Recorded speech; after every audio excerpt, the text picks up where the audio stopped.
E aí, pessoal, sejam bem-vindos a mais um Geografia em Pauta. Isso aí. Hoje a gente vai mergulhar fundo num assunto que está dando o que falar, a COP29. É essa COP.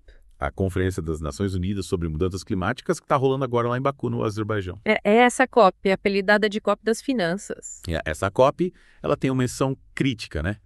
Definir como financiar as ações climáticas nos países em desenvolvimento, para que eles consigam, né, encarar os desafios da crise climática. A gente está falando de um aumento de investimento pesado, viu? A expectativa é que a gente saia da casa dos 100 bilhões de dólares, que era o valor prometido lá em 2015, Nossa! para algo entre 500 bilhões e 1 trilhão de dólares. Vai dinheiro para dedéu. A questão é, será que só dinheiro resolve o problema? Boa pergunta. Essa é a pergunta de 1 trilhão de dólares, né? É. Dinheiro é essencial disso, não tem dúvida. Claro. Mas a gente tem que entender o contexto todo, né? Qual é o papel da COP nessa luta contra as mudanças climáticas e todas as perspectivas que envolvem essa questão. Concordo. A gente precisa ir além dos números e entender o que está em jogo. Então vamos começar do começo, né? O que é essa tal de COP? Que significa Conferência das Partes? É basicamente um encontro anual que reúne os países que assinaram a Convenção Quadro das Nações Unidas sobre Mudanças Climáticas, né? É o principal fórum global para negociar e tomar decisões sobre como combater as mudanças climáticas. Um grande brainstorm mundial para salvar o planeta. Exatamente. E essa conversa toda começou lá em 1995, em Berlim, na primeira COP.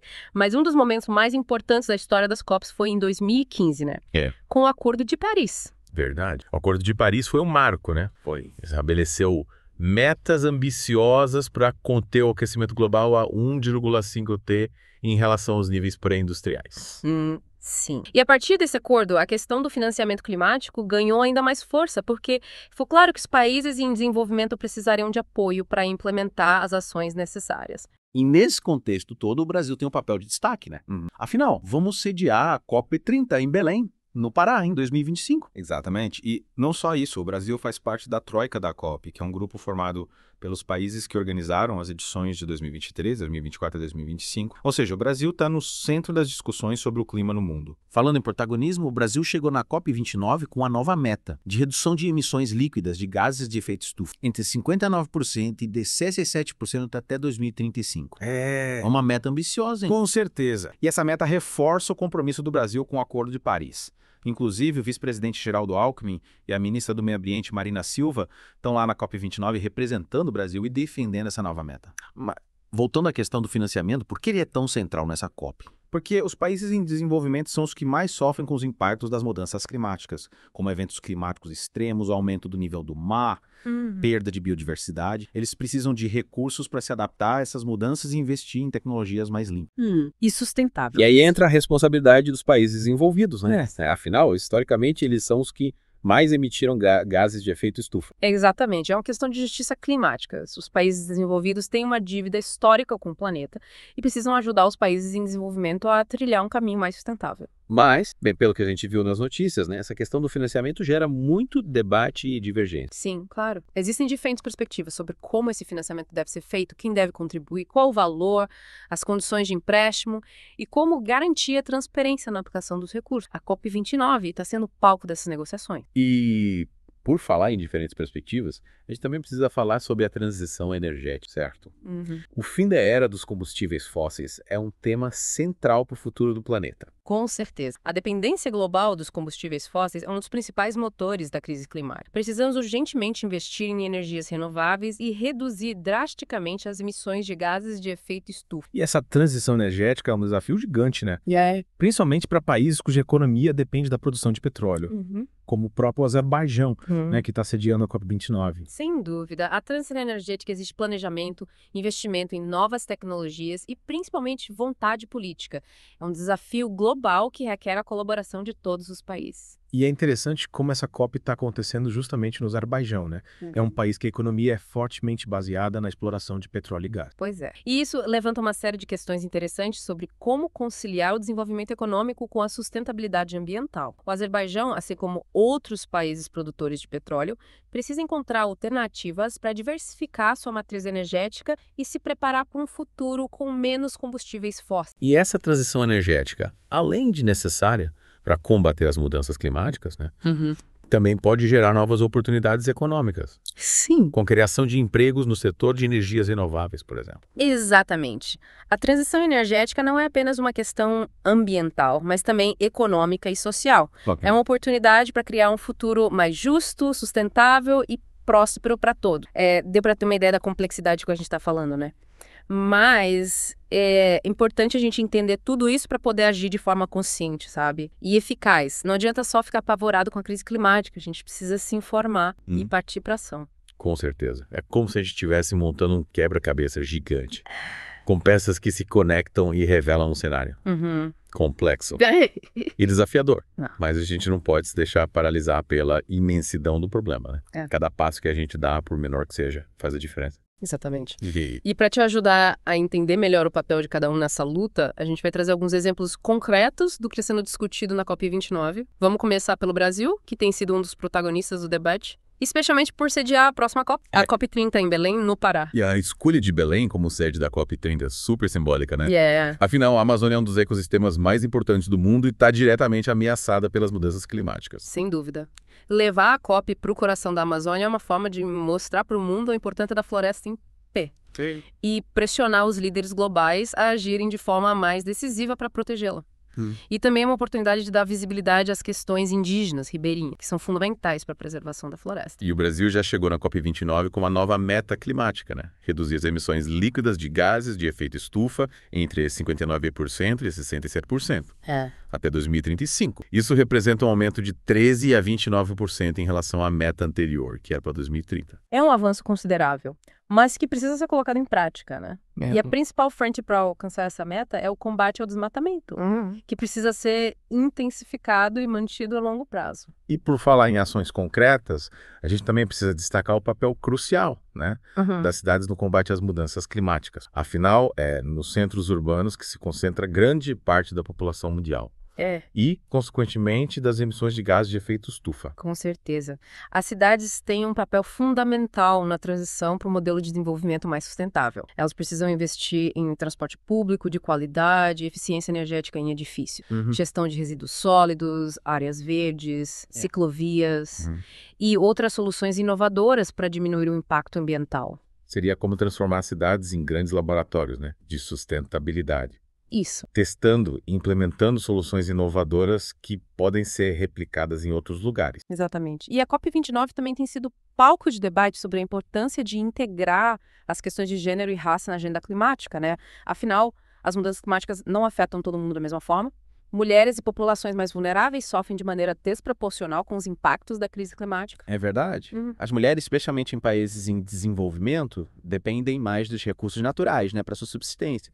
E por isso são mais vulneráveis aos impactos das mudanças climáticas, como secas, inundações. E as populações negras e indígenas também sofrem mais com o racismo ambiental, né, poluição e a falta de acesso a serviços básicos. Exatamente. É fundamental garantir que as políticas de adaptação e mitigação das mudanças climáticas sejam justas e inclusivas, levando em consideração as necessidades específicas de cada grupo social. A COP29 é um passo importante nesse sentido, mas ainda há muito a ser feito para garantir que a justiça climática seja uma realidade. E além dos governos e das grandes organizações internacionais, né, o que as empresas, né, E os indivíduos podem fazer para contribuir para essa transição para um futuro mais sustentável? Tipo, o que eu e você, no nosso dia a dia, podemos fazer para mudar essa história? Ótima pergunta. As empresas, por exemplo, precisam rever seus modelos de negócio, né? Adotar práticas mais sustentáveis em suas cadeias produtivas, reduzir suas emissões de gases de efeito estufa, investir em energias renováveis e compensar os impactos ambientais de suas atividades. Já os indivíduos, cada um de nós, podemos ter um papel fundamental. Consumir de forma consciente, reduzir o desperdício, optar por produtos e serviços mais sustentáveis,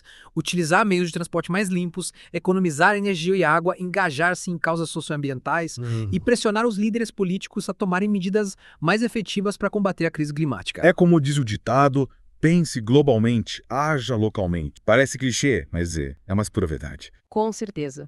A crise climática é um desafio global que exige a colaboração de todos. Governos, empresas, organizações da sociedade civil e indivíduos precisam trabalhar juntos para encontrar soluções inovadoras, implementar políticas públicas eficazes e mudar seus hábitos de consumo para garantir a preservação do planeta para as futuras gerações. A gente precisa se unir, né? Agir como uma grande força-tarefa global em prol do planeta.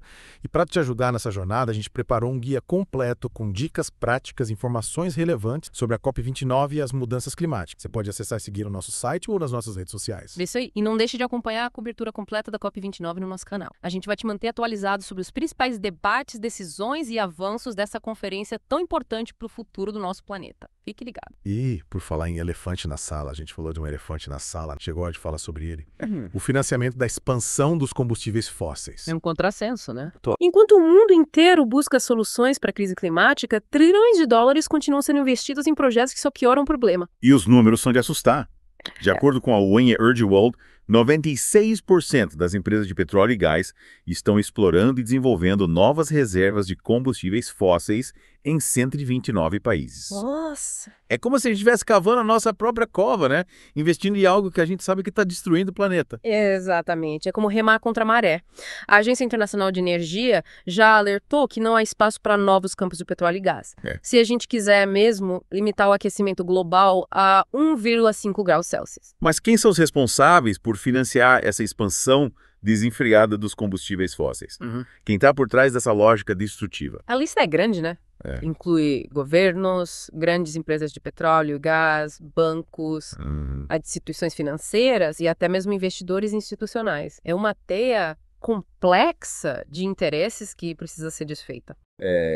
A gente vê governos dando subsídios e incentivos fiscais para o setor. Bancos fornecendo empréstimos bilionários para projetos de combustíveis fósseis. É como se o sistema estivesse trabalhando contra a gente. E as empresas de petróleo e gás, claro, visam um lucro acima de tudo. Mesmo que isso signifique sacrificar o futuro do planeta. É uma lógica perversa que precisa ser mudada. E a COP29 é um momento crucial, né? Para pressionar os líderes mundiais a abandonarem de vez os combustíveis fósseis e investirem pesado em energias renováveis. Precisa mostrar para eles que o futuro é verde, sustentável e renovável. Com certeza. E essa pressão precisa vir de todos os lados, da sociedade civil, das ONGs, dos cientistas, dos jovens, dos indígenas, de todos aqueles que se preocupam com o futuro do nosso planeta. A gente precisa agir como uma grande força-tarefa global para salvar a nossa casa. E a gente, como cidadãos, o que a gente pode fazer? Além de cobrar ações dos governantes, como a gente pode contribuir para essa mudança? A gente precisa ter consciência de que as nossas escolhas diárias também impactam o planeta, né? A gente pode começar consumindo de forma mais consciente, reduzindo o desperdício, optando por produtos e serviços mais sustentáveis, né?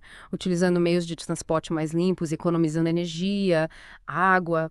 Pequenas ações, quando multiplicadas por milhões de pessoas, podem gerar uma grande transformação. É verdade. E a gente também pode se engajar em causas socioambientais, né? Participar de ONGs, mobilizar a nossa comunidade, pressionar os políticos, a gente tem o poder de fazer diferença. Exatamente. A mudança começa por cada um de nós. A gente precisa se informar, se engajar, se mobilizar e fazer a nossa voz ser ouvida. Juntos, a gente pode construir um futuro melhor para o nosso planeta. Isso aí, a crise climática é um desafio enorme, mas a gente não pode perder a esperança. Se cada um fizer a sua parte, a gente consegue reverter essa situação. Sim. E garantir um futuro mais justo e sustentável para o todo. É isso aí. E a gente aqui do Geografia em Pauta vai continuar te acompanhando nessa jornada, trazendo informações, análises e debates sobre a crise climática e soluções para um futuro mais. Continue ligado no nosso canal e nas nossas redes sociais. Valeu pela companhia, pessoal. Até a próxima. Que